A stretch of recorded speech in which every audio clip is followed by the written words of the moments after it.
Welcome to the Family Geekery Podcast, a podcast for geeks from a family of geeks. We talk about comics, video games, and anything else geeky. I'm Amber. I'm Danny. And I'm Chris. And today we are going to be talking about the Mighty Nein TV show on Amazon Prime. Yeah. Yeah. Based on the Critical Role campaign. This was their, second major campaign? Yeah, this is their second one. That's cool. Yeah. So we're going to talk about that, but before we do that... Geeky Weeks. Let's talk about our Geeky Weeks. Amber, you want to kick it off? Sure. Another show I started watching, or I didn't just start Mighty Nein. I've been finished with it. But I did start watching Fallout Season 2, finally. Oh, yeah, I saw that started. Yeah, I'm a couple episodes in, a little bit behind, but it's really good so far, and I can't wait to watch more of that. A new Magic the Gathering set was released, Lorwyn Eclipsed. It's like one of their more... I don't know if everybody thinks it's more popular, but I think it's kind of iconic because it's got a bunch of fantasy creatures and stuff. So it's got a bunch of elementals and elves and fairies and stuff like that. So it's been a long time since they've been to Lorwyn, which is kind of cool to see what's up with it now. And yeah, had some fun at the pre-release. And also the Animal Crossing update came out, and I've been playing a lot of that. Cool. So we got a hotel with hotel rooms to decorate, and it's kind of cool if somebody visits from that's already been on your island, that they used to live there or whatever, they'll remember you and be like, "Oh, I remember living here. It's been a long time since we chatted." That's neat. Which is kind of cool. I've already had 2 people show back up. One of them was the last one that I had leave, and it was maybe 3 weeks ago that they left. They're like, "It's been so long," and I'm like, "Has it?" So, yeah. Cool. Anything else? That's it for me. All right, Danny, how about you? Well, I'm up to date with Percy Jackson, and I'm excited for the new episode this week. I'm also caught up with Traitors. I know all of us have been watching that one. Oh, yeah. And then I played a card game with my friends. It's called New Phone Who Dis. It's kind of like Cards Against Humanity. Oh, that's a good one, but yeah. with text messages. Yeah, I've seen that. That was really funny. It looks fun. That was a good one. Other than that, not much. Just staying up to date with my shows. Cool. And having weekly game nights with the friends. I'm jealous. I wish I had friends. Me too. and game nights. But I do have a movie theater I get to go to. Whoa, really? Yeah. As often as you want to go. You'd think I'd have friends there. I did get the popcorn dude to at least ask me what movie I was seeing. Oh. Yeah, small talk. You got to start somewhere. But I went to see Primate. Have you seen? Oh. Have you seen the previews for that? Yeah. It's it's I don't know if horror is the right genre for it or just gore. Is there a genre of just monkey rips humans apart for an hour and a half? Is that a genre? But yeah, it was pretty good. Very good special effects and some good gore if you're into that. Other than that, we watched Netflix, one of the new Netflix movies that's probably on the top 10 list, which was The Rip. That was Ben Affleck and what's his friend's name? Matt Damon? Matt Damon, yeah, that guy. Those two in a cop movie. And it was really good. Really good if you want to watch the whole thing and try to figure out what's going on and then have it all twisted up on you. It's one of those movies. And then, other than that, yeah, we started upon your recommendation. We started watching Traitors. Good. And binged through the first 5 episodes or whatever. So we're all caught up. Nice. And that's one of those that once you start binging it, you're like, oh man, now we have to wait. Right. I know. But at the same That's time, me. you don't want to get to a place where you start watching it and the thing ends and there's spoilers and stuff popping up all over the place. But Yeah. That's my TikTok right now. Everything is Traitors. yeah, you gotta watch it in real time or else. Yeah. Yeah, good show. Neat show. That's about it. So let's get into the Mighty Nein. Nein. Yeah. And we're gonna let Amber lead us through this discussion because this is right in her cup of tea. Oh, yeah. I forced you guys to watch a TV show. Yeah. I'm pretty sure I had you guys watch the first episode of Vox Machina also. But I think this one is more entertaining. Like, I think they learned a lot from making Vox Machina. And they didn't, they had no idea how well the TV show was going to go.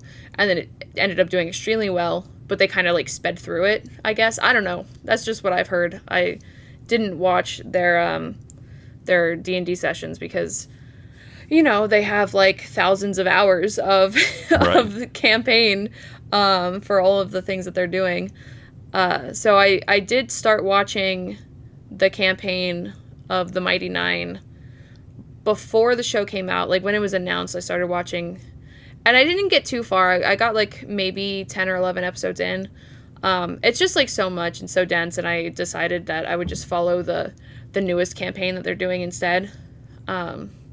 So I kind of fell off, but I know enough to kind of see where the show is starting and where it's going. And it seems like they're taking things a lot slower than they did with the Mighty Nein. Like they've got 40-minute episodes instead of like 20-minute episodes that they had for Vox Machina. And they like started it like before like session 1. So we get to see some of the background that we don't like explicitly see during their campaign, which is kind of cool. Because it means we don't have to wait for slow role play revealing backstories, Right. like you had to do when they were doing the live streams and everything like that. So, our first episode follows 3 of the characters. And we have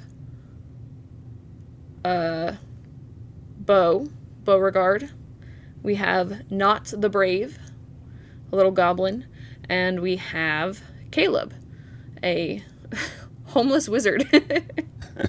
That's how they describe him. They always call him stinky and smelly and disgusting. Who speaks German for some reason. Yeah, they call it Zimnian. Zimnian or something, yeah. So that's why, that's where they get the Mighty Nein from. Because in the show, or on the live stream, every time they rolled a 9, they would say, 9! So I guess that's like how they got the Mighty Nein, and then they kind of had to like make it make sense for the story, and I don't even think it does, but they try their best. So yeah, our first episode follows Beauregard the monk, Not the little rogue goblin, and Caleb the human wizard. Yeah, I like how when Not introduced herself, I guess. Yeah. She said, "Not the brave, no comma." Yeah. Yeah, she's probably one of my favorite characters.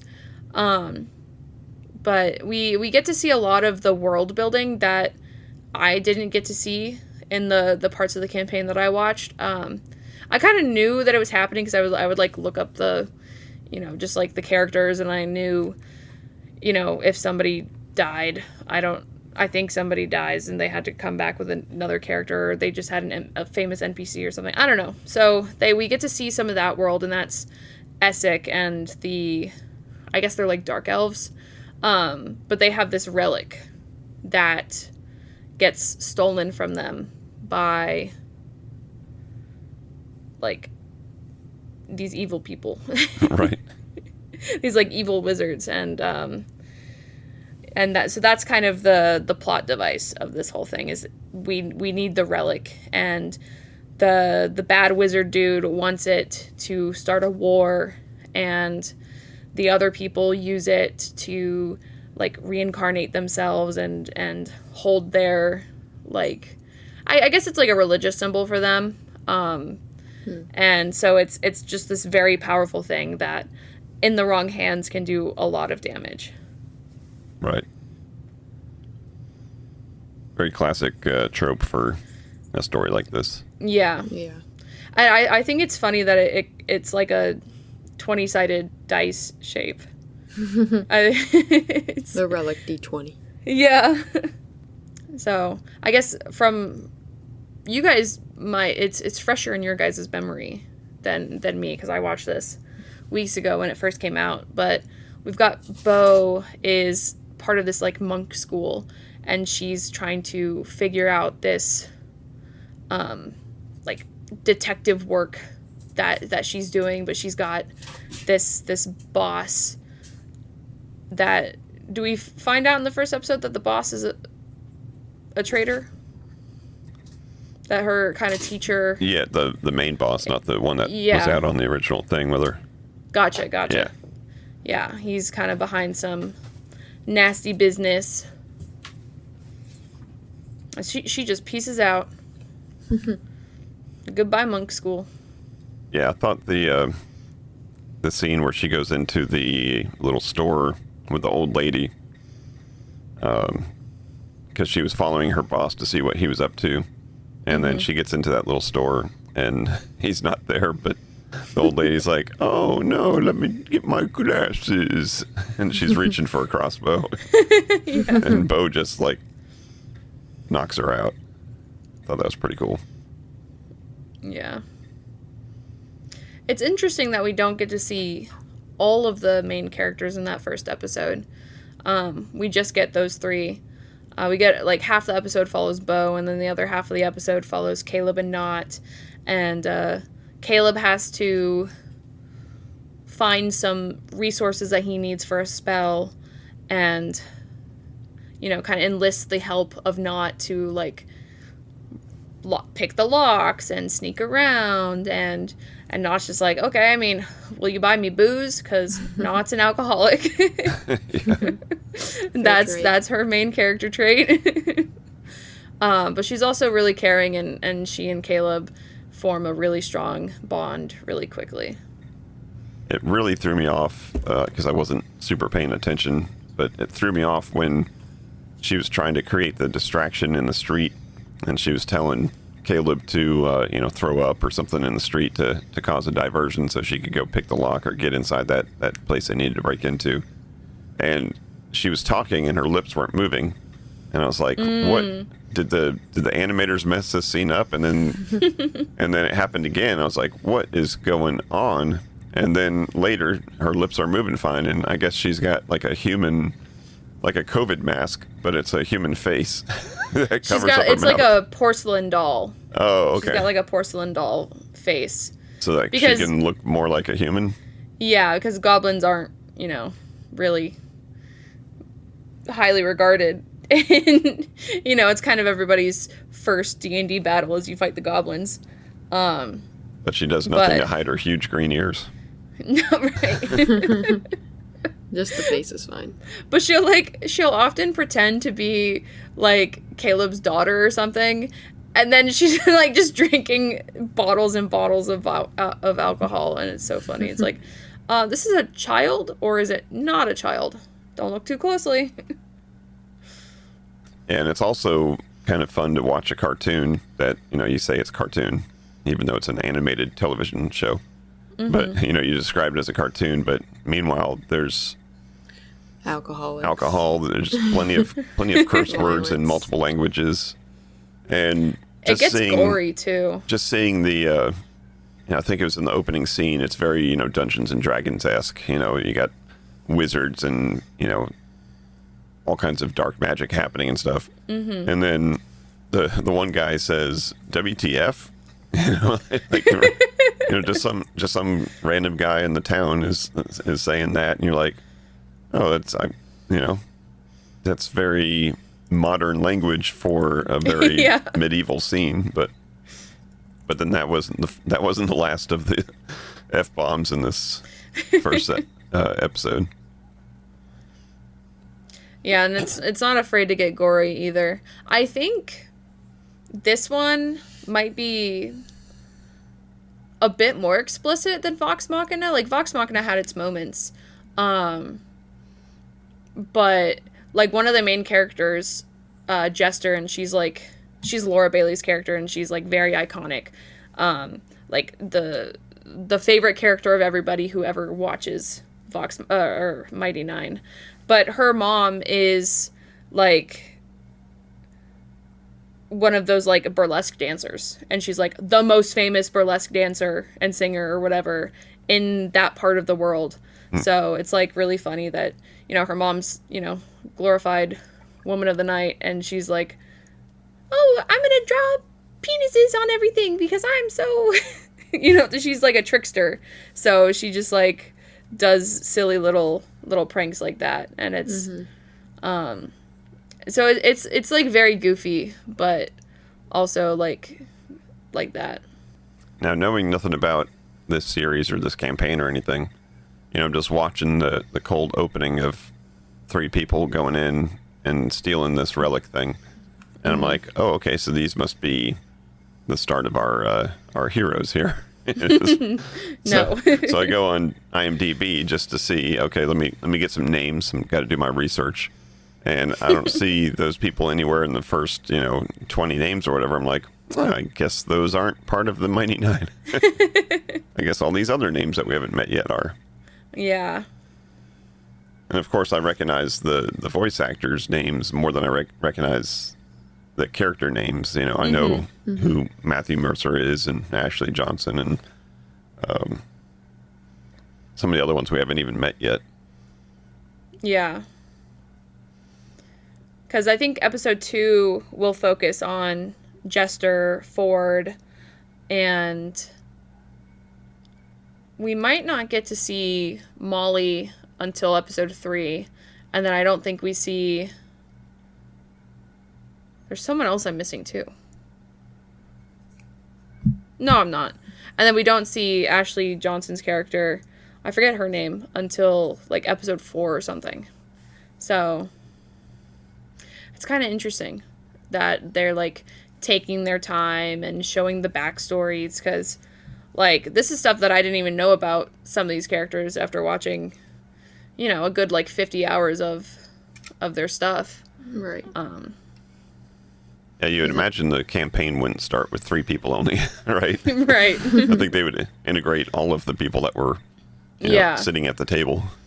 But they get to show the, like, session 0, I guess, because they did, like, talk about having, like, a couple of meetups. Like, I think they had, I don't know if they showed it anywhere, but they referenced Caleb and Knott spending time together before the campaign started, and they referenced Jester, Bo, and Ford spending time together before the campaign started. So, and then the way they integrate the other characters is a little bit different than they did in the original campaign, because originally they, like, go to a circus, and that's where they find Molly, which is one of the other characters, and they just show up different. It's a little weird, but I understand they have so much content that they have to compile into this show, and they kind of have to speed it along a little bit.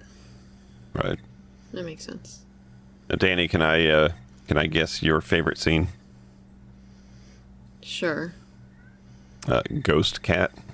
I did like the kitty.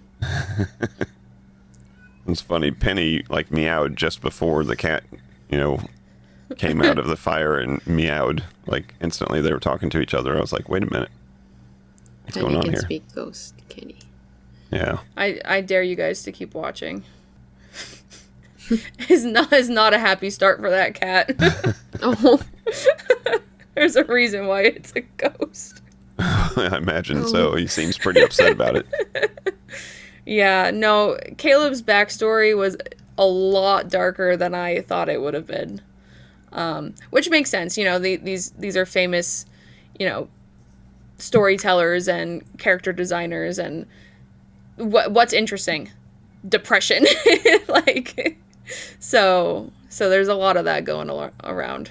It's got to be a dark backstory. Yep. So is this show all the way, is the first season all the way finished then? Is it I believe so. 8 episodes, looks like? Yeah. Because they get to a good stopping point. And the way it is, like, I can't tell how far along it is compared to what I watched of their campaign, because they kind of jumped around and cut some corners and stuff. But it does feel like maybe this season is the first, like, probably the first, like, 10 or 10-ish episodes. Maybe a little more than that. Maybe a little more than what I watched. That's cool. Yeah. Is it pretty close to what happens in the campaign? There's, like, aspects of it that are close, yeah. But so much of it is, like all of the, like, Essek and his, like, the people who originally had this relic, all of that, it goes on like, behind the scenes from the characters, because, like, that guy's not around yet. Like, Right. I'm pretty sure they meet him and he becomes more of a main character, more than, like, I guess Matt Mercer intended. But it is cool that Matt gets to voice, like, a main character in the show, because as the DM, he's not really, he's everybody kind of, except for the players. But when they, you know, make a show out of it, he can't voice every character, you Right. know. Mm-hmm. But it's nice that he's able to have, like, a main role alongside some of the other, like, background voices that he does. Cool. Yeah. But they do get some big names for this. Like, we get the girl who voices Moana in one of the episodes. Yeah, I think we have Lucy Liu is one of Bo's monk friends, I think. Kind of cool. Yeah, and Angelica Houston I saw on the IMDb. Yeah, I think she's the queen Oh, of okay. or the priestess, whatever they call her. Yeah. Very cool. I think I'm going to have to keep watching this one. Yeah, I think this one's, I mean, Vox Machina was pretty good, but I think this is way more iconic, and they know what they're doing more so now. So. Cool. Anything else anybody wants to talk about on this episode, on this particular show? It's pretty good. I would just cool keep idea. watching. Taking their campaign and making a show. Yeah. They make more money that way, too. I don't know. Honestly, maybe YouTube would make them more money with how much production goes into the show and not the campaign. But seeing their, like, most recent campaign, they've got, like, their set is decked out. The lighting, the music, everything is, like, above and beyond for that. So. That's cool. Yeah. Good old Dungeons and Dragons making a comeback. Oh, yeah. Never Thanks, die. Matthew Mercer. All right. Well, I guess that's going to wrap up this episode. So go ahead and check out the Mighty Nine, watch it along with us, and see what you think about it. Let us know. Check us out on our socials or hit us up on the email familygeekery@podcast.com. He messes up all the time. podcast@familygeekery.com. You could try either one of those. One of them will get to us. But let us know The what other you one think. will get to a fake website that might give you a virus. Yeah. Good luck. Good luck with that. This episode sponsored by antivirus.com. Don't go there. Don't go there either. Virus with a Z.